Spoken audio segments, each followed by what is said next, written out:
الحمد لله والصلاة والسلام على رسول الله.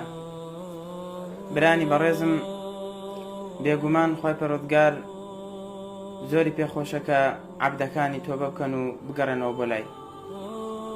ئێمەی موسڵمانیش ڕۆژانە تووشی هەڵە و لادان و کەم و کوڕێ و مەعسیەتە بین و تووشی تاوانە بین.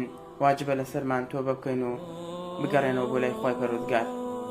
جا ئینسان ئەگەر تۆبەی کرد و هەر تاوانێکی کرد کە تۆبەی کرد، ئەوە ئەو ئینسانە لە خێرایە.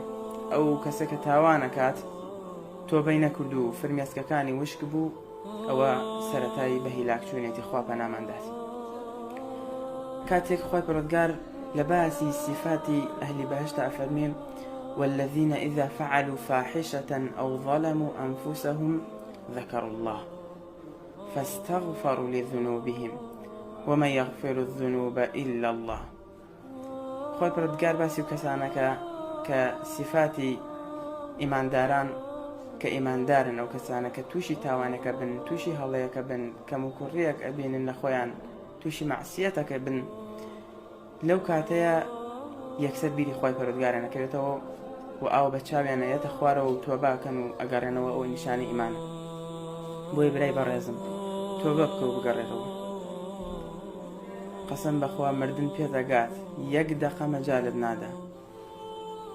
ئەگەر هەزارها حمایەت هەبێ هەرە بێ بمری، فەقیر و هەژار بی هەرە بێ بمری، دەوڵەمەند بی و هەزارها دەفتەر دۆلارت هەبێ هەر ئەبێ ئەو مردنە بجێژی، مەجالیتیان نییە. دنیا ئێمە کە هاتوونەتە دنیا ئیلا ئەبێ بمریت و بڕۆیتە ناو ئەو قەبرە تەنگ و تاریکەوە. بۆی هێ براکەم، ئێستا کە گوێ لە منەگریت، خۆی پەروەردگار مەلایکەت و بۆ بنێرە ڕۆحت بکێشێ. ئێستا مردن پێت بگات، مۆبایلەکە بەدەستەوە ئەکرێتە خوارەوە. ئایا ئامادەی بۆ مردن برای عەزیزم؟ خۆت و ئامادە کردووە بۆ مردن؟ بۆیە دەست بگرە بە دینەوە، دینەکەت بەرە پێشەوە. بەخوا قەسەم بەزە و دینە فراتەکەوێ. بەخوا نە ماڵ، نە مناڵ، نە سەروەت، نە سامان، هیچی بەکەڵکت نایە، هیچی سوودی نییە بۆت. تەنها نوێژی جەماعەتەکەت، تەنها ڕۆژوەکەت، تەنها زەکاتەکەت، تەنها حەجەکەت، تەنها عیبادەتەکانت. بەس ئەوانە ڕێزی پێشەوەی مزگەوت، هاتوچۆکردنی مزگەوتت، زیکرکردنت، قورئان خوێندنت، بەس ئەوانە ئیسفادەی هەیە بۆ تۆ. و هەر کەسێک کە تۆبە ئەکا، پێغەمبەری خوا فەرمێ صلی الله عليه وسلم: التائب من الذنب كمن لا ذنب له. هەر کەسێک کە تۆبە ئەکا لە تاوان، وەکو ئەو کەسە وایە کە تاوانی نەکردبێ.